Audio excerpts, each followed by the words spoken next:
Hello one and all, welcome to the class. In this class, I will give detailed Telugu explanation of most important main points in nutrition lesson, that is in our 10th biology textbook.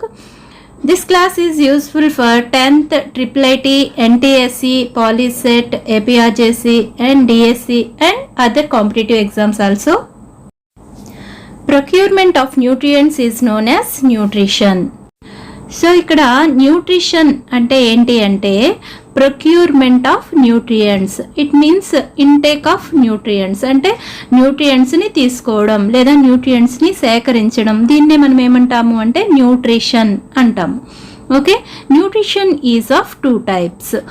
First one is autotrophic nutrition and second one is heterotrophic nutrition. అంటే nutrition అనేది రెండు రకాలుగా మనం చెప్పవచ్చు. మొదటిది autotrophic nutrition, రెండవది heterotrophic nutrition.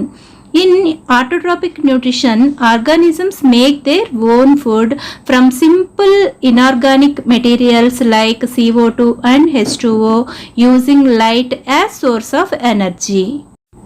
So ఇక్కడ in autotrophic nutrition అంటే ఇక్కడ టూ టైప్స్ ఆఫ్ న్యూట్రిషన్ చెప్పుకున్నాం కదా. మొదటిది అయినటువంటి ఆటోట్రాపిక్ న్యూట్రిషన్లో ఏం జరుగుతుంది అంటే organisms make their own food అంటే జీవులు వాటి ఆహారాన్ని అవే తయారు చేసుకుంటాయి ఫ్రమ్ సింపుల్ ఇనార్గానిక్ మెటీరియల్స్. దేని నుండి తయారు చేసుకుంటాయి వాటి ఆహారాన్ని? అవే సింపుల్ ఇనార్గానిక్ మెటీరియల్స్ని ఉపయోగించుకొని వాటి ఆహారాన్ని అవే తయారు చేసుకుంటాయి.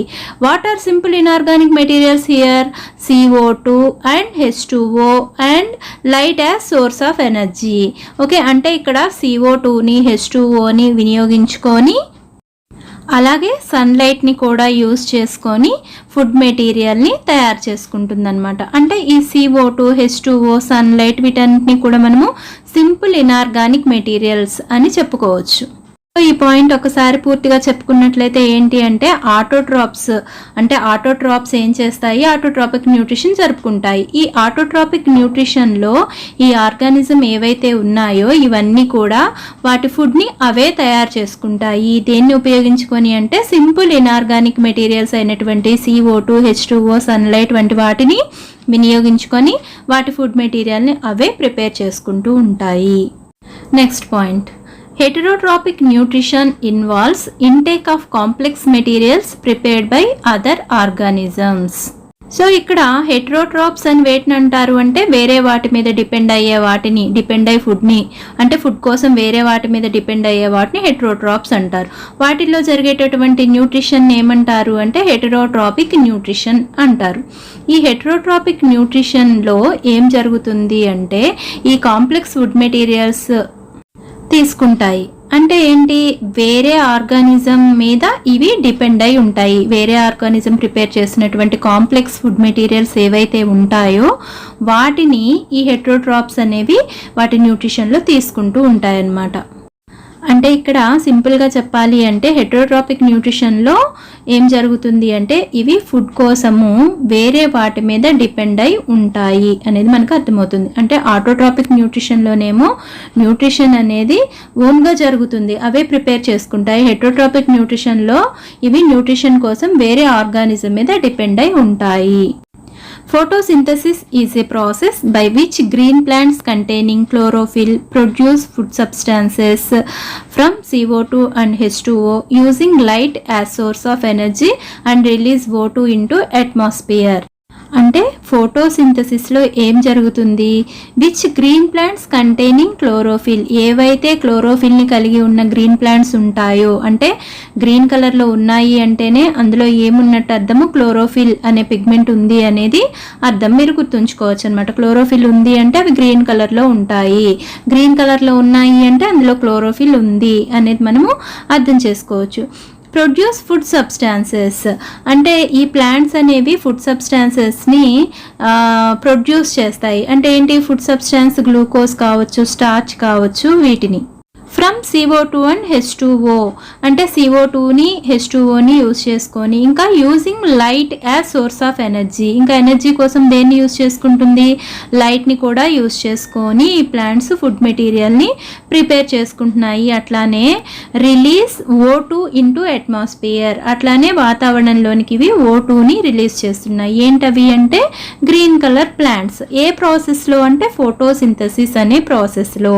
సో ఇక్కడ ఫోటోసింథసిస్ అనే ప్రాసెస్లో గ్రీన్ ప్లాంట్స్ అన్నీ కూడా అట్మాస్ఫియర్లోకి O2ని రిలీజ్ చేస్తున్నాయి. అట్లానే అవి ఫుడ్ని ప్రొడ్యూస్ చేస్తున్నాయి. అంటే ఫుడ్ ఏంటి, గ్లూకోజ్ కావచ్చు, స్టార్చ్ కావచ్చు, ఆ ఫుడ్ మెటీరియల్ని ప్రిపేర్ చేసుకుంటున్నాయి. అలానే CO2ని H2Oని యూజ్ చేసుకుంటున్నాయి. ఇంకా సన్లైట్ని కూడా యూజ్ చేసుకుంటున్నాయి. And next main point is Priestley discovered O2 in 1774, but the name oxygen was coined by Lavoisier in the year 1775. అంటే ఇక్కడ ఆక్సిజన్ని 1774లోనే డిస్కవర్ చేశారు. ఎవరు, ప్రిస్ట్లీ అనే సైంటిస్ట్ కనుక్కోవడం జరిగింది. అంటే 1774లోనే ఆక్సిజన్ని ప్రిస్ట్లీ కనుక్కున్నాడు. కానీ but the name oxygen was coin by Lavoisier in the year 1775. 1775లో అంటే ఆ నెక్స్ట్ ఇయర్లో లెవోయిజర్ అనే ఆయన కనుక్కున్న ఆక్సిజన్కి ఆక్సిజన్ అని పేరు పెట్టింది మాత్రము ఎవరు అంటే లెవోయిజర్. అంటే హూ డిస్కవర్డ్ ఆక్సిజన్ అని మిమ్మల్ని అడిగినప్పుడు ప్రిస్ట్లే అని ఆన్సర్ చేయాలి. అలానే who coined the name oxygen అని అడిగినప్పుడు మీరు ఆన్సర్గా లెవోయిజర్ అని ఆన్సర్ చేయాల్సి ఉంటుంది. Okay. And next point, Priestley experimentally proved that plants restore the air whatever breathing animals and burning candles remove. అలానే ప్రిస్ట్లే ఎక్స్పెరిమెంటల్గా ప్రూవ్ చేశాడు, అంటే ప్రయోగాత్మకంగా ప్రూవ్ చేయడం జరిగింది. ఏంటి, that plants restore the air whatever breathing animals and burning candles remove. ఈ plants అనేవి restore చేస్తున్నాయి. దేన్ని అంటే గాల్లో ఉన్నటువంటి ఏదైతే బ్రీతింగ్ యానిమల్స్ అంటే శ్వాసక్రియ జరుపుకోవడంలో జీవులు తీసుకునే దానిని కావచ్చు, అలానే బర్నింగ్ క్యాండిల్ అంటే క్యాండిల్ వెలిగేటప్పుడు ఏదైతే గ్యాస్ ఉపయోగపడిందో దాన్ని ఏం చేస్తున్నాయి, ఈ ప్లాంట్స్ అనేవి రీస్టోర్ చేస్తున్నాయి. అంటే ఏంటి, వీటన్నిటికీ కూడా మనకి ఏం కావాలి, యానిమల్స్ బ్రీతింగ్ కావచ్చు, క్యాండిల్ బర్న్ అవ్వడానికి కావచ్చు, ఆక్సిజన్ కావాలి. సో ఈ ఆక్సిజన్ని ఇవి రిమూవ్ చేస్తున్నాయి కదా అట్మాస్ఫియర్ ఎయిర్లో నుంచి. సో ఆ ఎయిర్లోకి మళ్ళీ ఈ ప్లాంట్స్ అనేవి ఈ ఆక్సిజన్ని ప్రొడ్యూస్ చేస్తున్నాయి అని అర్థం అనమాట. సో ఈ ప్రిస్ట్లే అనే ఆయన ఎక్స్పెరిమెంటల్గా, మీకు తెలుసు కదా బెల్జార్ ఎక్స్పెరిమెంట్, సో ఆ ఎక్స్పెరిమెంట్ని ఉపయోగించుకొని మనకి ఇవన్నీ చెప్పడం జరిగింది. అంటే సింపుల్గా చెప్పాలంటే ప్రిస్ట్లే ఏం చెప్పారు అంటే గాలిలోకి ఆక్సిజన్ను మొక్కలు రీస్టోర్ చేస్తున్నాయి. అంటే జీవులు వినియోగించుకోబడిన ఆక్సిజన్ని మళ్ళీ ప్లాంట్స్ అనేవి మనకి రీస్టోర్ చేస్తున్నాయి అనేది ఆయన చెప్పడం జరిగింది. Next, to destarch a leaf, potted plant has to be kept in dark room for 24 hours and boil it in methylated spirit over water bath till it becomes pale white due to removal of chlorophyll. అంటే to destarch A leaf అంటే లీఫ్ని destarch చేయడానికి, అంటే destarch చేయడం అంటే ఏంటి, స్టార్చ్ని పోగొట్టడం కోసము. ఆ లీఫ్లో ఏదైతే స్టార్చ్ ఉంటుందో దాన్ని పోగొట్టడం కోసం, తీసివేయడం కోసం ఏం చేయాలి అంటే potted plant has to be kept in dark room for 24 hours. మనము ఈ ఎక్స్పెరిమెంట్స్ కోసం ఏదైతే పాటెడ్ ప్లాంట్ని యూజ్ చేస్తున్నామో ఆ పాట్ని అంటే ఆ ప్లాంట్ని తీసుకొని వెళ్ళి మనము ఎక్కడ ఉంచాలి అంటే డార్క్ రూమ్లో ఉంచాలి. ఎంతసేపు ఉంచాలి, 24 hours ఉంచాలి. It removes the starch already present in the leaf. అప్పుడు ఏం జరుగుతుంది, ఏదైతే ఆ లీఫ్లో ఉందో అంటే ఏదైతే స్టార్చ్ అనేది ఆ లీఫ్లో ఆల్రెడీ ఉందో అది రిమూవ్ చేయబడుతుంది అనమాట. అంటే మనము డార్క్ రూమ్లో ఒక ప్లాంట్ని తీసుకెళ్ళి ఒక 24 hours పాటు ఉంచినట్లయితే అప్పుడు ఏమవుతుంది అంటే ఆ ప్లాంట్లో ఉన్న లీవ్స్ అన్నీ డీస్టార్చ్ అవుతాయి. Next, and boil it in methylated spirit over water bath till it becomes pale white due to removal of chlorophyll. ఆ తర్వాత ఏం చేస్తారు అంటే ఆ లీఫ్ని బాయిల్ చేస్తారు. ఇందులో మిథైలేటెడ్ స్పిరిట్ ఉన్నటువంటి ఒక టెస్ట్ ట్యూబ్లో వేసి దాన్ని మళ్ళీ వాటర్ బాత్లో ఉంచి అప్పుడు దాన్ని హీట్ చేసినట్టయితే అందులో ఉన్నటువంటి క్లోరోఫిల్ మొత్తం రిమూవ్ చేయబడుతుంది. సో అంటే ఎక్కువసేపు హీట్ చేయడం వల్ల ఏమైంది, మిథైలేటెడ్ స్పిరిట్లో ఉంచి లీఫ్ని అందులో ఉన్నటువంటి క్లోరోఫిల్ అనేది ఏంటి, పిగ్మెంట్ కదా. సో ఆ పిగ్మెంట్ అంతా కూడా ఏమైంది, రిమూవ్ అయిపోయింది అనమాట. అప్పుడు ఆ లీఫ్ అనేది పేల్ వైట్ కలర్లోకి వచ్చింది. సో ఇక్కడ ఇది మీకు చాలా ఇంపార్టెంట్ అనమాట. ఇలా ఈ క్వశ్చన్ అడగచ్చు, why the plant kept in dark room for 24 hours అని క్వశ్చన్ అడిగినట్టయితే ఏం చెప్పాలి? To destarch the leaf, the potted plant has to be kept in dark room for 24 hours అని ఆన్సర్ చేయాలి మీరు. Next point, if we add iodine solution to the dechlorified leaf, it turns to blue black color indicating the presence of starch. So అంటే ఏంటి ఇక్కడ? If we add iodine solution, మనము iodine సొల్యూషన్ని add చేసినట్లయితే దేనికి? To the డీక్లోరిఫైడ్ leaf, ఏదైతే chlorophyll అనేది remove చేయబడి ఉందో, ఇందాక మనము మిథైలేటెడ్ స్పిరిట్లో బాయిల్ చేసాం కదా, సో అప్పుడు ఏమైంది? క్లోరోఫిల్ అనేది రిమూవ్ చేయబడింది. సో దాన్ని ఏమనొచ్చు ఇప్పుడు మనం అంటే డీక్లోరిఫైడ్ లీఫ్, అంటే క్లోరోఫిల్ లేనటువంటి లీఫ్ అనమాట.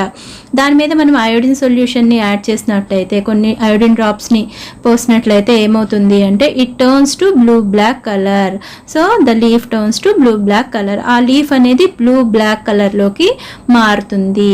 అది దేన్ని ఇండికేట్ చేస్తుంది? It indicating the presence of starch. అది దేన్ని ఇండికేట్ చేస్తుంది అంటే ఆ లీఫ్లో స్టార్చ్ ఉంది అని మనకి ఇండికేట్ చేస్తుంది, అంటే నిర్ధారిస్తుంది అనమాట. ఓకే, అంటే మీకు ఆల్రెడీ మీరు చిన్న క్లాసెస్లో నేర్చుకొని ఉన్నారు కదా, స్టార్చ్ ఎలా టెస్ట్ చేస్తాము, స్టార్చ్ ఉందా లేదా అని. అయోడిన్ సొల్యూషన్ని మనం వేసినట్లయితే అది బ్లూ బ్లాక్ కలర్లోకి ఏదైతే మారుతుందో అప్పుడు అందులో స్టార్చ్ ఉన్నట్లు, బ్లూ బ్లాక్ కలర్లోకి మారిపోతే అందులో స్టార్చ్ అనేది లేనట్లుగా మీరు చిన్న 7th క్లాస్లో కూడా నేర్చుకుని ఉన్నారు.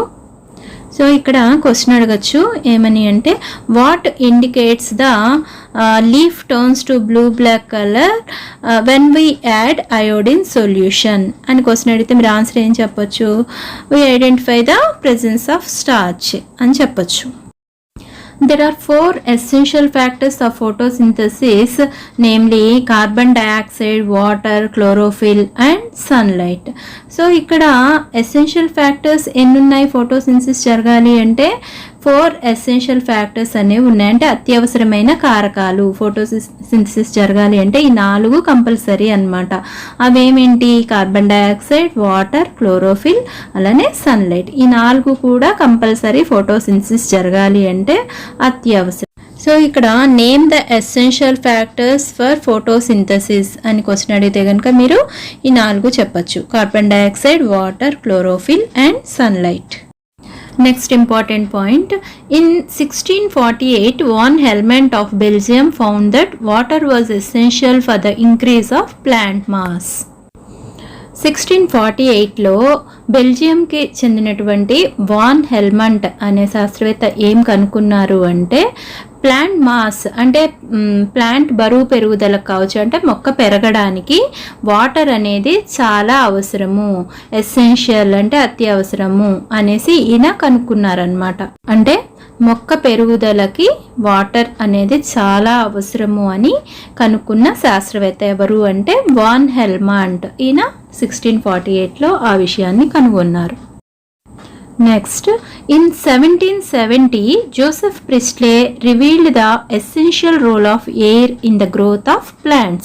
ఆ తర్వాత వాన్ హెల్మంట్ తర్వాత కొన్ని సంవత్సరాలకి ఈ జోసెఫ్ ప్రిస్ట్లే అనే శాస్త్రవేత్త ఏం కనుక్కున్నారు అంటే role of air in the growth of plants, మొక్క పెరుగుదలకు గాలి యొక్క పాత్ర ఏంటి అనేది, అంటే ఇది చాలా అవసరము. అంటే ఆయనేమో నీరు అవసరం అని కనుక్కుంటే ఈయన మొక్క పెరుగుదలకి ఏం కావాలని కనుగొన్నారు అంటే ఈయన గాలి అవసరము అనేసి కనుక్కున్నారు. Next, in 1779, John Ingenhousz, a Dutch, experimentally proved that in bright sunlight, gas bubbles were formed around the hydrilla plant and it was oxygen. So ఈయన జాన్ ఇంజెన్హౌస్ అనే సైంటిస్ట్, డచ్కి చెందినటువంటి ఈ సైంటిస్ట్ 1779లో ఎక్స్పెరిమెంటల్గా ప్రూవ్ చేశారు. మీకు ఆ ఎక్స్పెరిమెంట్ ఏంటో కూడా తెలుసు కదా, ఏంటది? Plants release oxygen during photosynthesis అనే ఎక్స్పెరిమెంట్ జాన్ ఇంజెన్హౌస్ అనే సైంటిస్ట్ చేయడం జరిగింది. సో ఆ ఎక్స్పెరిమెంట్ ద్వారా ఆయన ఏం ప్రూవ్ చేశారు అంటే ఇక్కడ హైడ్రిల్లా ప్లాంట్ చుట్టూతా కూడా ఏదైతే గ్యాస్ బబుల్స్ ఫామ్ అయినాయో అవి ఎప్పుడు ఏర్పడ్డాయి? బ్రైట్ సన్లైట్లో మనం ఉంచినట్టయితే అప్పుడు ఆ హైడ్రిల్లా ప్లాంట్ చుట్టూతా కూడా గ్యాస్ బబుల్స్ అనేవి ఫామ్ అయ్యాయి. అది ఆక్సిజన్, ఆ ఏర్పడినది ఆ బబుల్స్ ఏంటి ఏంటి అంటే ఆక్సిజన్ అని ఈ జాన్ ఇంజన్హౌస్ అనే సైంటిస్ట్ 1779లో కనుక్కోవడం జరిగింది. In 1883, Julius von Sachs found that chlorophyll is present in the chloroplast. So 1883లో జూలియస్ వాన్ సాక్స్ అనే ఆయన ఏం కనుక్కున్నారు అంటే క్లోరోప్లాస్ట్లో క్లోరోఫిల్ అనేది ఉంటుంది అనేది ఆయన కనుక్కున్నారు. సో మీ అందరికీ తెలుసు కదా, క్లోరోఫిల్ అనేది గ్రీన్ కలర్ ప్లాంట్స్ అన్నిట్లోనూ ఉంటుంది అనేది మనం ఆల్రెడీ నేర్చుకున్నాం. సో మీకు ఏ సైంటిస్ట్ ఏం కనుక్కున్నారు అనేది, ఆ సైంటిస్ట్ నేమ్ అనేది కంపల్సరీ మీరు గుర్తుంచుకోవాలన్నమాట. In 1954, Daniel Arnon extracted chloroplast from plant cells which could carry the photosynthesis.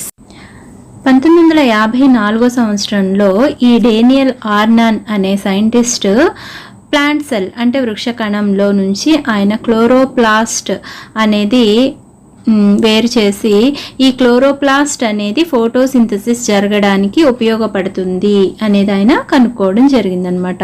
అంటే ఆర్నాన్ అనే సైంటిస్ట్ ప్లాంట్ సెల్లో నుంచి ఈ క్లోరోప్లాస్ట్ని ఎక్స్ట్రాక్ట్ చేశాడు, అట్లానే ఇది ఫోటోసింథసిస్కి యూజ్ అవుతుంది అనేది కూడా ఆయన కనుక్కోవడం జరిగింది.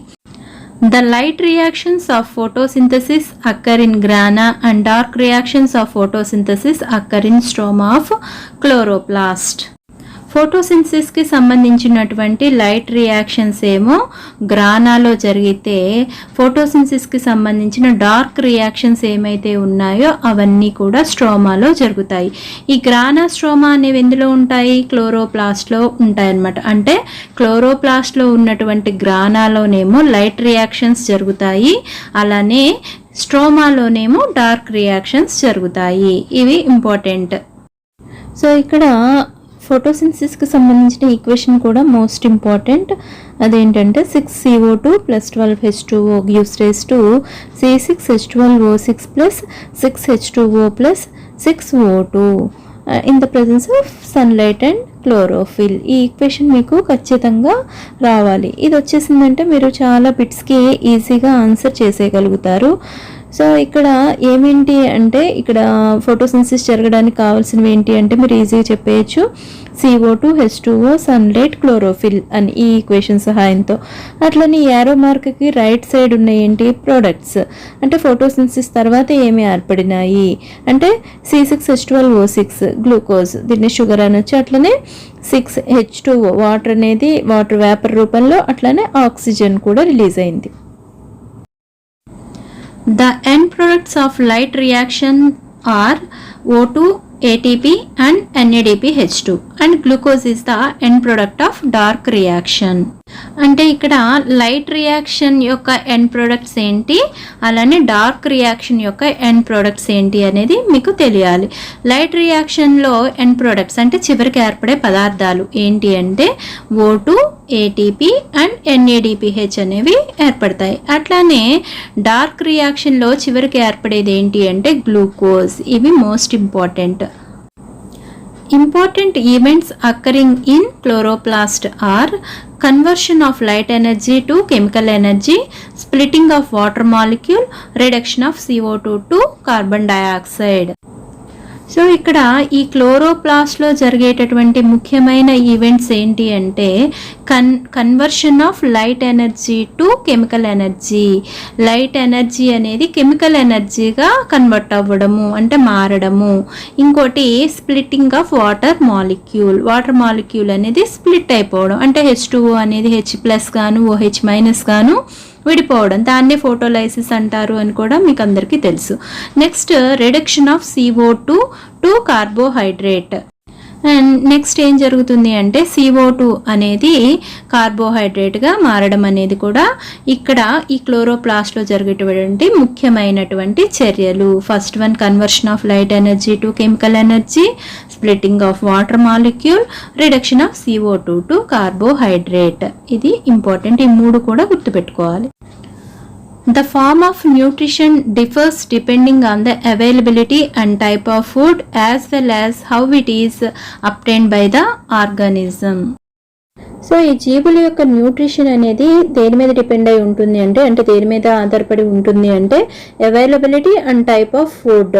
అంటే ఏదైతే అవైలబుల్గా ఉందో ఆ ఫుడ్ యొక్క ఆ రకం మీద ఆధారపడి ఉంటుంది. అట్లానే how it is obtained by the organism, అవి దేని ద్వారా పొందబడుతున్నాయి, ఏ జీవుల ద్వారా పొందబడుతున్నాయి అనే దాని మీద కూడా ఇది డిపెండ్ అయి ఉంటుంది. Some organisms break down the food materials outside the body and then absorb it. Example, bread mold, mushrooms, yeast, etc. అంటే ఇక్కడ కొన్ని రకాల ఆర్గానిజం, కొన్ని రకాల జీవులు ఏం చేస్తున్నాయంటే break down the food materials outside the body, అంటే శరీరం బయటనే ఈ ఫుడ్ మెటీరియల్ని బ్రేక్ చేస్తున్నాయి. Next and then absorb it, ఆ తర్వాత అవి అబ్జార్బ్ చేసుకుంటున్నాయి. ఎగ్జాంపుల్ ఏంటి అంటే బ్రెడ్ మోల్డ్ కావచ్చు, మష్రూమ్స్ కావచ్చు, ఈస్ట్, వీటిల్లో న్యూట్రిషన్ అనేది ఆ విధంగా జరుగుతుంది. Some organisms take down the whole materials and break it down inside their bodies. Example, mammals. ఇంకా కొన్ని రకాల ఆర్గానిజం, కొన్ని రకాల జీవులు ఏం చేస్తున్నాయంటే ఈ ఫుడ్ మెటీరియల్ని తీసుకొని మళ్ళీ ఏం చేస్తున్నాయి, అవి బాడీ లోపలే బ్రేక్ చేస్తూ ఉంటాయి అన్నమాట. అంటే మొత్తం డైజెషన్ మొత్తం కూడా బాడీ లోపలే, శరీరం లోపలే జరుగుతుంది. ఎగ్జాంపుల్ మ్యామల్స్, అంటే క్షీరదాలు అంటాం కదా. మ్యామల్స్ అంటే ఏంటి, ఏవైతే పాలిచ్చి పెంచుతాయో వాటిని మనం mammals. Some other organisms derive nutrition from plants or animals without killing them. Example, Cuscuta, lice, leeches and tapeworms. అంటే కొన్ని రకాల జీవులు ఏం చేస్తున్నాయంట, ప్లాంట్స్ని కానీ యానిమల్స్ని కానీ చంపకుండానే వాటి మీద ఆధారపడి జీవిస్తూ ఉంటాయి అన్నమాట. వాటిని పూర్తిగా చంపేవు. ఉదాహరణకి కస్కుటా, లైస్, లీచెస్ అండ్ టేప్వామ్స్, ఇవన్నీ కూడా అంతే కదా. పేలు కావచ్చు, జలగలు, ఇలాంటి కస్కుటా అనేది ఇవన్నీ కూడా ఎలా మన శరీరం పైన కావచ్చు, మన శరీరం లోపల కావచ్చు ఉంటాయి, కానీ అవి ఏ రకంగానూ పూర్తిగా చంపేవన్నమాట. మన శరీరం నుండే ఆహారాన్ని పొందుతూ ఉంటాయి. In single-celled organisms like amoeba, the food may be taken in by the entire surface, but as the complexity of the organism increase, different parts become specialized to perform different functions.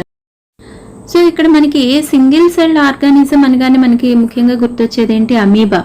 అమీబాలో అయితే కనుక ఏం జరుగుతుంది, the food may be taken in by the entire surface, దాని శరీరం మొత్తం మీద, శరీర ఉపరితలం ద్వారానే ఈ ఫుడ్ న్యూట్రిషన్ అనేది జరుగుతూ ఉంటుంది.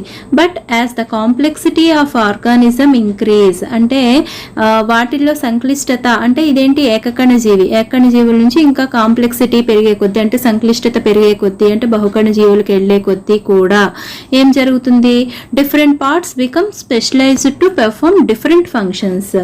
ఒక్కొక్క పార్ట్ ఒక్కొక్క ప్రత్యేకమైన పనిని, ప్రత్యేకమైన విధిని నిర్వర్తిస్తూ ఉంటుందన్నమాట. ఫర్ ఎగ్జాంపుల్ మనకి న్యూట్రిషన్కి వచ్చేసరికి మనకేంటి డైజెస్టివ్ సిస్టమ్ అనేది ఉంటుంది కదా. సో ఆ రకంగా మనకి న్యూట్రిషన్ అనేది జరుగుతుంది. అలానే రెస్పిరేటరీ సిస్టమ్కి లంగ్స్ అనేవి ఉంటాయి. ఇట్లా ఒక్కొక్క ఫంక్షన్కి ఒక్కొక్క స్పెషలైజ్డ్ పార్ట్ అనేది ఉంటుందన్నమాట. The process of taking food inside the body is called ingestion. అంటే ఏంటి ఇక్కడ ఇంజెషన్ అంటే ఏ ప్రాసెస్ని అంటాము అంటే taking food inside the body, మన శరీరంలోనికి ఆహారాన్ని తీసుకోవడాన్ని మనం ఏమంటాము అంటే ఇంజెషన్ అంటాము. Okay, the process of breaking complex substances into the simple substances that they can be used by the body with the help of enzymes is called digestion. అలానే digestion అని ఏ ప్రాసెస్ని అంటాము అంటే with the help of enzymes, అంటే enzymes సహాయంతో breaking complex substances, ఈ complex substances ఏవైతే ఉంటాయో వాటిని బ్రేక్ చేసి అలానే వాటిని సింపుల్ సబ్స్టాన్స్గా మార్చి మన శరీరం ఉపయోగించుకోవడానికి ఉపయోగపడితే దానిని ఏమంటాము అంటే డైజెషన్ అంటాం. అంటే ఎంజైమ్స్ సాయంతో కాంప్లెక్స్ సబ్స్టాన్సెస్ సింపుల్ సబ్స్టాన్సెస్గా మార్చబడి మన శరీరం ఉపయోగించుకుంటే కనుక దానిని డైజెషన్ అంటాం. The process of breaking complex substances into the simple substances so that they can be used by the body with the help of the enzymes called digestion. So ఇది ఇప్పుడే చెప్పేసుకున్నాము. Next point, saliva secreted by 3 pairs of salivary glands contains an enzyme amylase or ptyalin which helps in the breakdown of complex carbohydrates to simple ones. Saliva అంటే ఏంటి? మన లాలాజలం, నోట్లో ఉమ్మి అంటాం కదా, ఉమ్ము అంటామా? సో ఈ సెలైవా అనేది సెక్రీట్ చేయబడుతుంది. దేంతో సెక్రీట్ చేయబడుతుంది? 3 pairs ఆఫ్ సెలైవరీ గ్లాండ్స్ అనేవి ఉంటాయి మన నోట్లో. 3 జతల సెలైవరీ గ్లాండ్స్ అనేవి ఉంటాయి. ఇవి ఒక ఎంజైమ్ని రిలీజ్ చేస్తాయి అన్నమాట. ఆ ఎంజైమ్ పేరు ఏంటి అంటే అమైలేజ్. దీనికి ఇంకో పేరు టైలిన్ అని కూడా అంటారు. అమైలేజ్ అనొచ్చు, టైలిన్ అనొచ్చు. ఇది ఏం చేస్తుంది? It helps in the break down of complex carbohydrates to simple once. ఇది ఎలా ఉపయోగపడుతుంది మనకి? టైలిన్ అనేది ఏం చేస్తుంది అంటే ఇది కాంప్లెక్స్ కార్బోహైడ్రేట్స్ ఏవైతే అంటే మనం తీసుకున్న కాంప్లెక్స్ కార్బోహైడ్రేట్స్ని సింపుల్ వన్స్గా బ్రేక్ చేయడానికి ఉపయోగపడుతుంది అనమాట. అంటే కాంప్లెక్స్ కార్బోహైడ్రేట్స్ని సింపుల్ వన్స్గా మార్చేది ఏంటి అంటే టైలిన్ అనే ఎంజైము. ఓకే, ఈ టైలిన్ అనే ఎంజైమ్ ఎక్కడ ఉంటుంది అంటే మన సెలైవాలో ఉంటుంది. ఈ సెలైవాని సెక్రీట్ చేసేది ఏంటి అంటే salivary glands. The alimentary canal is basically a long tube that extends from the mouth to the anus. The parts of human digestive system are mouth, buccal cavity, pharynx, esophagus, stomach, small intestine, large intestine, rectum and anus. So ఈ elementary canal అనేది ఏంటి అంటే ఇది ఒక long tube like structure. So ఇది ఎక్కడి నుంచి ఎక్కడి వరకు ఉంటుంది? లాంగ్ ట్యూబ్ అంటే extends from the mouth to anus. మన నోటితో మొదలై యానస్ వరకు ఉండేదాన్ని ఆ లాంగ్ ట్యూబ్ని ఏమంటాము అంటే ఎలిమెంటరీ కెనాల్ అంటాము. అట్లనే the parts of human digestive system అంటే మన మానవ జీర్ణ వ్యవస్థ డైజెస్టివ్ సిస్టంలో ఉన్నటువంటి పార్ట్స్ ఏంటేంటి అంటే mouth, buckle cavity, pharynx, oesophagus, stomach, small intestine, large intestine, rectum and anus. So ఈ పార్ట్స్ అన్ని ఎక్కడ ఉంటాయి అనేది మీరు పిక్చర్ చూసి ఆల్రెడీ లెసన్ విన్నప్పుడు నేర్చుకున్నారు. ఇవి మనం జస్ట్ ఇంపార్టెంట్ పాయింట్స్ కింద మాత్రమే డిస్కస్ చేసుకుంటూ ఉన్నాం. మీకు ఈ పార్ట్స్ అన్నీ కూడా వచ్చి ఉంటే మీకు ఫ్లో చార్ట్ రాయమన్నప్పుడు డైజెస్టివ్ సిస్టమ్ గురించి ఫ్లో చార్ట్ రాయమన్నప్పుడు మీరు ఈజీగా రాయగలుగుతారు. అలానే ఫ్లో చార్ట్ ఇచ్చేసి మధ్యలో కొన్ని మిస్ చేసినప్పుడు కూడా మీరు రాయడానికి వీలుగా ఉంటుంది. కాబట్టి ఈ ఆర్డర్ మీరు ఖచ్చితంగా. The digestive system includes the alimentary canal and several associated organs. The function of system are as follows. అంటే ఇక్కడ చూడండి, the digestive system includes the alimentary canal. digestive systemలో ఏమున్నాయి? Elementary canal. ఇందాక మనం చెప్పుకున్నాం కదా, ఎలిమెంటరీ కెనాల్ అని ఎక్కడి నుంచి ఎక్కడికి ఉన్నది? మౌత్ నుంచి యానస్ వరకు ఉన్న ట్యూబ్ లైక్ స్ట్రక్చర్ని మనం ఏమంటున్నాము? ఎలిమెంటరీ కెనాల్ అంటున్నాము. సో ఇది ఇంకా దీంతో పాటు సెవరల్ అసోసియేటెడ్ ఆర్గాన్స్, వీటితో పాటు కలిసి ఉన్నటువంటి ఇంకొన్ని ఆర్గాన్స్ అన్నీ కూడా మన డైజెస్టివ్ సిస్టంలో ఉంటాయి. సో అది ఏంటి అనేది మనం ఇప్పుడు చూద్దాం. Ingestion, taking of food into the body. Ingestion అంటే ఏంటంటాము అంటే మన శరీరంలోనికి ఫుడ్ని తీసుకోవడంనే ఏమంటాం? ఇంజెషన్. అంటే శరీరంలోకి అంటే ఏంటి? మనం నోటి ద్వారా తీసుకుంటాం కాబట్టి మన నోటిలోనికి ఆహారాన్ని తీసుకోవడాన్ని మనం ఏమంటాము అంటే ingestion. Taking of food into the body or into the mouth, from mouth to the body. Okay, next, digestion, breaking up of complex food substances into simple substances so that they can be used by the body, which will be carried out by specific enzymes. Digestion, next step ఏంటి? Ingestion తర్వాత digestion అంటే already చెప్పుకున్నాం, మళ్ళీ చూడండి. Breaking up of complex food substances into simple substances అంటే ఏంటి? Complex substances అనేది simple సబ్స్టాన్సెస్గా మార్చబడము, break అవ్వడము. So that they can be used by the body. అలా బ్రేక్ అవ్వడం వల్ల ఏంటి? మన శరీరము అంటే బాగా పెద్దగా ఉన్నాయన్నీ కూడా చిన్నగా అంటే ఏమైంది? మెత్తగా అయిపోతుంది కదా. సో అప్పుడు అందులో నుంచి పోషక పదార్థాలు మన బాడీ అనేది వినియోగించుకుంటుంది, which will be carried out by the specific enzymes. వీటితో పాటు ఇంకా ఏంటి? కొన్ని రకాల ఎంజైమ్స్ కూడా క్యారీ చేయబడుతూ ఉంటాయి అన్నమాట. అంటే దీనికి ఈ డైజెషన్ జరగడానికి కొన్ని ఎంజైమ్స్ కూడా పాత్ర పోషిస్తాయి. Next, absorption, the passage of directed food through the walls of elementary canal into the circulatory system.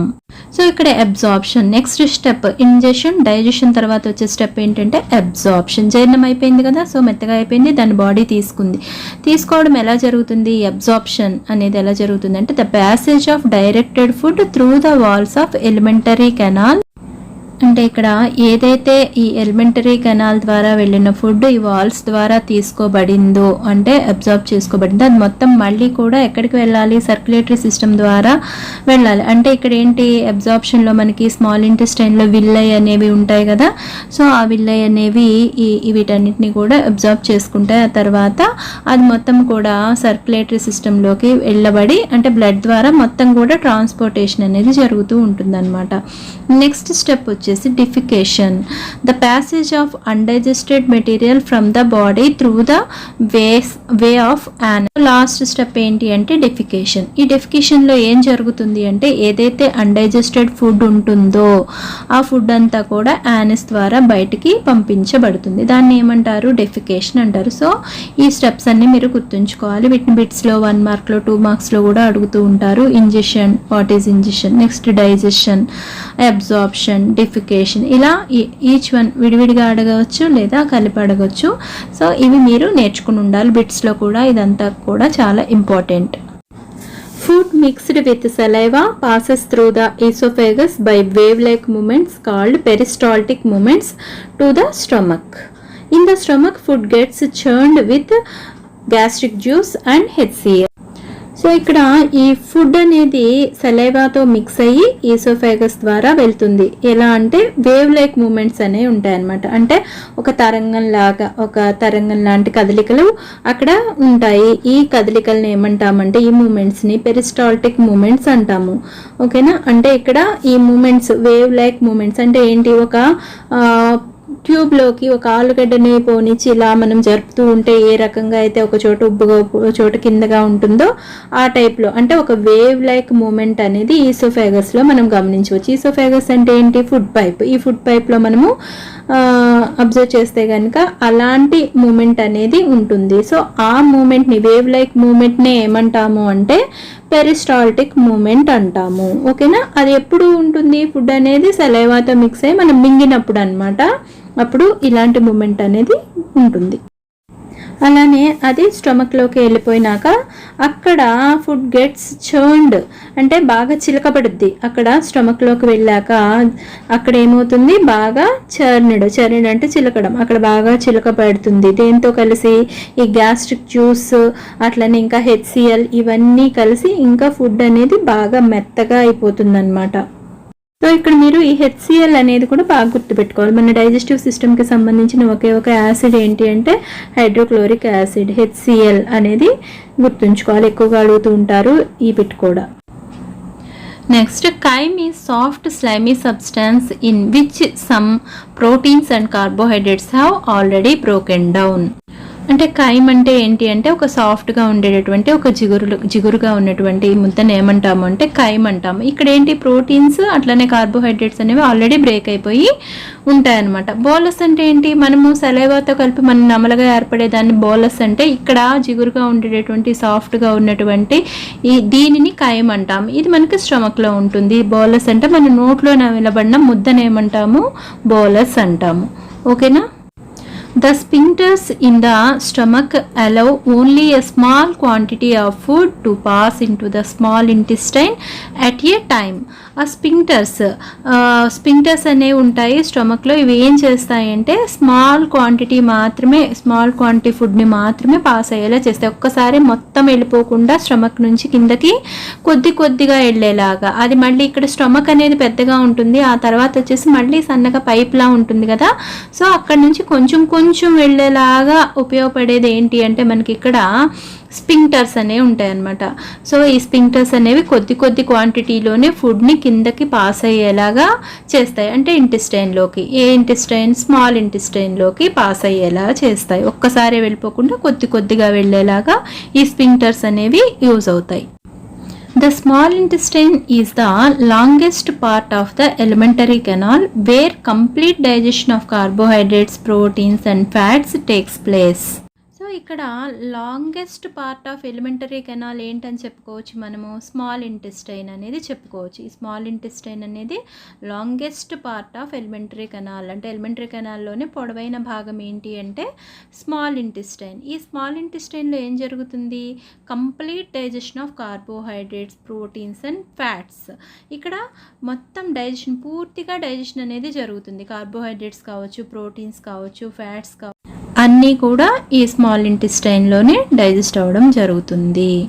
Okay, so ఇక్కడ మీరు where complete digestion of carbohydrates, proteins and fats takes place అంటే మీరు ఏం చెప్పాలి, small intestine, in small intestine అని చెప్పాలి. అట్లనే what is the longest part of elementary canal అంటే ఏం చెప్పచ్చు, small intestine. Small intestine is the longest part of elementary canal. Next, small intestine receives bile juice from the liver and the pancreatic juice from pancreas. So ఇక్కడ ఈ small ఇంటెస్టైన్లోకి ఈ bile juice అనేది వెళ్తుంది కదా, అది రిలీజ్ చేసేది ఏంటి అంటే లివర్. అలానే ప్యాంక్రియాటిక్ జ్యూస్ని ప్యాంక్రియాస్ అనేది రిలీజ్ చేస్తుంది అనమాట. సో ఏ ఎంజైమ్ ఎక్కడి నుంచి వస్తుంది అనేది మీరు గుర్తుంచుకోవాలి. సో ఈ స్మాల్ ఇంటెస్టైన్ రిసీవ్ చేసుకునేటటువంటి బైల్ జ్యూస్ ఏమో లివర్ నుంచి వస్తుంది, ప్యాంక్రియాటిక్ జ్యూస్ ఏమో ప్యాంక్రియాస్ అనేది రిలీజ్ చేస్తుంది అనేది బాగా గుర్తుంచుకోవాలి. Bile juice emulsifies the fats, whereas trypsin and lipase of pancreatic juice digests protein and fats respectively.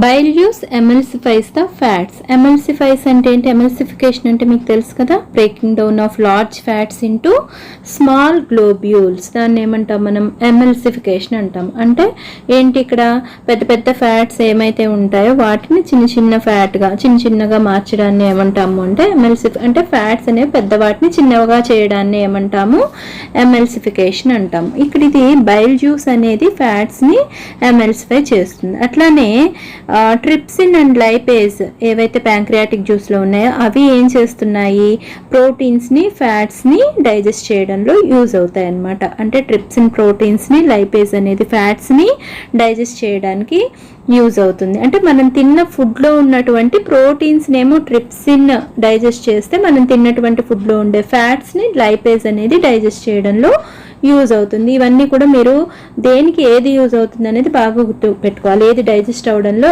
ఏది ఉపయోగపడుతుంది, ఏ ఎంజైమ్ ఉపయోగపడుతుంది అనేది మీరు బాగా గుర్తుంచుకోవాలి.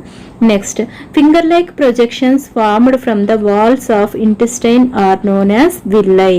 They absorb the products of digestion and from villi into the blood vessels and lymph vessels. So ఇక్కడ మన ఇంటెస్టైన్లో, small ఇంటెస్టైన్లో ఉన్నటువంటి ఫింగర్ లైక్ ప్రొజెక్షన్స్, వేళ్ళ లాంటి ఆ చిన్న చిన్న నిర్మాణాలు ఏమైతే ఉంటాయో వాటిని ఏమంటాము అంటే విల్లై అంటాము. ఇది ఎక్కువ సార్లు అడుగుతూ ఉంటారు ఈ bit. Finger like projections are called villi అనేది మీరు బాగా గుర్తుపెట్టుకో. అలానే ఈ విల్లై యొక్క ఉపయోగం ఏంటి అంటే they absorb the products of డైజెషన్లో ఏర్పడేటటువంటి ప్రొడక్ట్స్ ఏవైతే ఉంటాయో వాటిని అబ్జార్బ్ చేసుకోవడంలో ఉపయోగపడతాయి. అంటే న్యూట్రియంట్స్ అన్నీ ఉంటాయి కదా, వాటిని అబ్జార్బ్ చేసుకోవడంలో ఈ విల్లై అనేవి యూజ్ అవుతాయి. And from villi into the blood vessels, విల్లై నుంచి మళ్ళీ ఎక్కడికి వెళ్తాయి అవి, బ్లడ్ వెజల్స్లోకి వెళ్ళడానికి, అలానే లింఫ్ వెజల్స్లోకి వెళ్ళడానికి, ఇవన్నిటికీ కూడా ఇవి ఉపయోగపడతాయి అన్నమాట. Next, in the passage of undigested material from the body through anus is called defecation. ఇది ఆల్రెడీ ఇందా చెప్పుకున్నాం. డెఫికేషన్ అంటే ఏంటి, the passage of undigested material from the body through anus. Body నుండి అన్డైజెస్టెడ్ ఫుడ్ ఏదైతే ఉందో అదంతా కూడా యానస్ ద్వారా బయటకు వెళ్ళిపోవడాన్ని మనం ఏమంటాము అంటే డెఫికేషన్ అంటాము. Next, indigestion is difficulty in digesting food. It is caused by stomach and duodenal ulcers. ఇక్కడ indigestion అంటే ఏంటి, indigestion is difficulty in digesting food. ఈ ఆహారం తీసుకున్న ఆహారం డైజెస్ట్ అవ్వడంలో ఏర్పడే ఆ డిఫికల్టీ ఏమైతే ఉందో, అంటే మనం తీసుకున్న ఫుడ్ అనేది డైజెస్ట్ అవ్వదు అనమాట, దాన్ని ఏమంటాము ఇండైజెషన్ అంటాం. అజీర్ణం అంటాం కదా తెలుగులో. సో అదే next it is caused by stomach and duodenal ulcers. దీనివల్ల ఈ ఇండైజెషన్ వల్ల ఏమవుతుంది అంటే ఈ స్టమక్కి సంబంధించిన డియోడినల్కి సంబంధించిన అల్సర్స్ అనేవి ఏర్పడడం జరుగుతుంది. సో డైజెషన్ అనేది చాలా ఇంపార్టెంట్ అనేది మనకి ఇక్కడ అర్థమవుతుంది. ఇండైజెషన్ అనేది ఒక problem. Our diet should be a balanced one which contains proper amount of carbohydrates, proteins, fats, mineral salts and vitamins. ఇక్కడ our diet should be A balanced one. మనం తీసుకునే డైట్ అనేది ఎలా ఉండాలి, బ్యాలెన్స్డ్గా ఉండాలి. అంటే బ్యాలెన్స్డ్ డైట్ అయి ఉండాలంటే సంపూర్ణ ఆహారం అంటాం కదా, సో అదనమాట. విచ్ కంటైన్స్ ప్రాపర్ ఏమేమి ఉండాలి అసలు బ్యాలెన్స్ డైట్ అంటే proper amount of carbohydrates, proteins, fats, mineral salts and vitamins. ఇవన్నీ కనుక ఉంటే దాన్ని ఏమంటాము అంటే బ్యాలెన్స్డ్ డైట్ అంటాము. కార్బోహైడ్రేట్స్ ఉండాలి, proteins, fats, mineral salts, vitamins ఇవన్నీ ఉన్న డైట్ని మనము బ్యాలెన్స్డ్ డైట్ అంటాం. ఇది మీకు చిన్న క్లాసెస్లో కూడా ఆల్రెడీ నేర్చుకొని ఉన్నారు. సో మన డైట్ అనేది ఎప్పుడు కూడా ఎలా ఉండాలి, బ్యాలెన్స్డ్ డైట్ అయి ఉండాలి. Next eating of food that does not have 1 or more than 1 nutrients in required amount is known as mall nutrition అంటే ఏంటి అంటే ఇక్కడ దీనికి డెఫినేషన్ కూడా అడుగుతారు, ఇది ఇంపార్టెంట్. మాల్ న్యూట్రిషన్ అనేది eating of food that does not have 1 or more than 1 nutrients. మనం తీసుకునే ఆహారంలో ఒకటి కానీ లేదా ఒకటి కంటే ఎక్కువ కానీ సరైన న్యూట్రియంట్స్ లేని ఫుడ్ కనుక మనం తీసుకుంటే కనుక దానిని ఏమంటాము అంటే మాల్ న్యూట్రిషన్. అంటే మన శరీరానికి ఎంత న్యూట్రియంట్స్ అవసరమో అంత న్యూట్రియంట్స్ లేకపోవడం అన్నమాట. ఆ లేకపోవడం వల్ల వచ్చేదాన్ని మనం ఏమంటాము అంటే మాల్ న్యూట్రిషన్ అంటాం. ఇది ఒకటి కావచ్చు, ఒకటి కంటే ఎక్కువ కావచ్చు అన్నమాట. తక్కువైతే కనుక ఆ న్యూట్రియంట్స్ అనేవి తక్కువైతే అంటే ఫర్ ఎగ్జాంపుల్ కార్బోహైడ్రేట్స్ కావచ్చు, ప్రోటీన్స్ కావచ్చు, ఫ్యాట్స్ కావచ్చు, ఈ ఎంత అవసరమో అంత తీసుకోవాలి. అంత తీసుకోలేకపోతే వచ్చేదాన్ని ఏమంటాము అంటే మాల్ న్యూట్రిషన్ అంటాం. Malnutrition is of 3 types: calorie malnutrition, protein malnutrition, protein calorie malnutrition. ఈ 3 రకాల malnutritions అనేవి మనకి ఇవ్వడం జరిగింది టెక్స్ట్ బుక్లో. Calorie, protein and protein calorie. Kwashiorkor disease occur due to protein deficiency. Marasmus is a disease caused due to both protein and calorie deficiency. ఇది చాలా important, మీ అందరికీ తెలుసు కదా. క్వాషియార్కర్ డిసీజ్ అనేది దేని లోపం వలన ఏర్పడుతుంది, ప్రోటీన్ లోపం వలన వచ్చే వ్యాధి ఏంటి అంటే క్వాషియార్కర్. ఇక్కడ మెరాస్మస్ అంటే ఏంటి, ప్రోటీన్ అలానే క్యాలరీ రెండింటి లోపం వలన వచ్చే వ్యాధిని ఏమంటాము అంటే మెరాస్మస్ అంటాము. అంటే ఇది బాగా గుర్తుంచుకోవాలి, కన్ఫ్యూజ్ కాకూడదు. ప్రోటీన్ డెఫిషియన్సీ వల్ల వచ్చేది క్వాషియార్కర్, అట్లనే ప్రోటీన్, క్యాలరీ రెండింటి లోపం వలన వచ్చేది marasmus disease. Obesity occurs due to overeating and excess of energy intake. ఇక్కడ ఒబెసిటీ అంటే ఏంటి అంటే ఓవర్ ఈటింగ్, ఎక్కువగా తినడం వలన వచ్చేది. ఇది కూడా ఒక రకమైన డిజార్డర్, ఇది కూడా ఒక రకమైన వ్యాధిగానే మనం చెప్పుకోవచ్చు. ఓవర్ ఈటింగ్ వల్ల వస్తుందన్నమాట. అట్లనే ఎక్కువ ఎనర్జీ ఉన్నటువంటి ఫుడ్ ఐటమ్స్ తీసుకోవడం వల్ల కూడా ఈ ఒబెసిటీ అనేది ఏర్పడుతుంది. మీ అందరికీ తెలిసే ఉంటుంది కదా, చాలా బొద్దుగా ఉంటారు. ఒబెసిటీ అంటే వాళ్ళు ఉండాల్సిన దానికంటే చాలా లావుగా ఉంటారు కదా, దాన్ని ఒబెసిటీ అంటారు. Vitamins are micronutrients required in small quantities. Vitamins అనేవి మనకి ప్రోటీన్స్, ఫ్యాట్స్, కార్బోహైడ్రేట్స్ వీటిల్లా కాకుండా ఇవి మైక్రోన్యూట్రియంట్స్ అంటే తక్కువ అమౌంట్ మనకు తక్కువ క్వాంటిటీలోనే మనకి అవసరం అవుతాయి అన్నమాట. అంటే విటమిన్స్ ఆర్ మైక్రోన్యూట్రియంట్స్ కాబట్టి వీటిని ఏమంటాము, మైక్రోన్యూట్రియంట్స్ అంటాము. సో ఎందుకని వీటిని మైక్రోన్యూట్రియంట్స్ అంటామంటే ఇవి మన శరీరానికి తక్కువ క్వాంటిటీలో, స్మాల్ క్వాంటిటీస్ అంటున్నాం కదా, తక్కువ క్వాంటిటీతోనే అవసరం అవుతాయి అన్నమాట. They are water soluble and fat soluble. ఇక్కడ మీకు విటమిన్స్ అనేవి 2 రకాలుగా డివైడ్ చేయడం జరిగింది. ఏంటి అంటే వాటర్ సాల్యుబుల్ విటమిన్స్ అలానే fat soluble vitamins. Water soluble vitamins అని వేటిని అంటారంటే బి కాంప్లెక్స్ని అట్లనే విటమిన్ సిని. బి కాంప్లెక్స్ అంటే ఏంటి అంటే బిలోని ఇంకా చాలా ఉన్నాయి కదా, B1, B2, B3, B6, B12 ఇలా. సో వాటన్నిటినీ కూడా కలిపి బి కాంప్లెక్స్ అంటాము. అట్లానే విటమిన్ సి, ఈ రెండింటినీ కూడా మనం వాటర్ సాల్యుబుల్ విటమిన్స్ అంటాం. అంటే వీటిని వాటర్లో ఇవి డిజాల్వ్ అవుతాయి అన్నమాట, కాబట్టి వీటిని వాటర్ సాల్యుబుల్ విటమిన్స్ అంటాం. అట్లానే fat soluble vitamin A, D, E and K. ఈ 4 రకాల విటమిన్స్ని మనం ఏమంటామంటే ఫ్యాట్ సాల్యుబుల్ విటమిన్స్ అంటాము. అంటే ఇవి ఫ్యాట్లో డిజాల్వ్ అవుతాయి కాబట్టి వీటిని ఫ్యాట్ సాల్యుబుల్ విటమిన్స్ అంటాం. ఓకే, ఇది ఈరోజు న్యూట్రిషన్ లెసన్ నుంచి ఉన్నటువంటి మోస్ట్ ఇంపార్టెంట్ పాయింట్స్ అన్నీ కూడా చెప్పడం జరిగింది. ఇవి మాత్రం ఎట్టి పరిస్థితుల్లోనూ ఒక్క పాయింట్ కూడా మీరు మిస్ చేసుకోవద్దు. అన్నిటినీ కూడా మీరు జాగ్రత్తగా చదువుకోండి, అట్లనే బాగా నేర్చుకోవడానికి ట్రై చేయండి. అంటే ఈ పాయింట్స్ని ఏ రకంగా అయినా బిట్గా మీకు ఇచ్చే అవకాశం ఉంటుంది కాబట్టి వీటి మీద కొంచెం ఎక్కువ ఫోకస్ చేయండి. లెసన్ 2 times చదివాక ఇది కూడా బాగా నేర్చుకోవడానికి ట్రై చేయాలి. ఫస్ట్ టెక్స్ట్ బుక్లో ఉన్నటువంటి లెసన్లోని ప్రతి లైన్ కూడా మీరు అర్థం చేసుకొని చదవండి. ఆ తర్వాత ఈ పాయింట్స్ని చాలా ఎక్కువగా నేర్చుకోవడానికైతే మీరు తప్పకుండా ట్రై చేయాలి. సో ఇది children, okay, all the best.